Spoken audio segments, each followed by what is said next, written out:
nakatiis OG Diaz bamuelta sa Kathniel fans viral ngayon.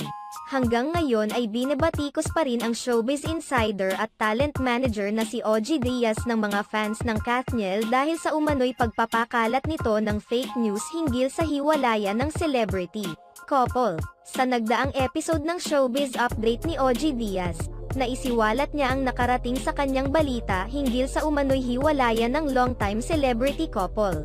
Ipinahayag naman ni OG Diaz na hindi pa naman kumpirmado ang balitang ito kaya naman hinihiling niya na sana ay magbigay na ng pahayag ang Kathniel ukol rito.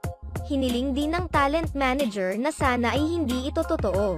Napakalinaw naman ang pagkasabi ni OG Diaz na hindi ito kumpirmado, gayunpaman, binabatikos pa rin ng mga Kathniel fans si OG Diaz.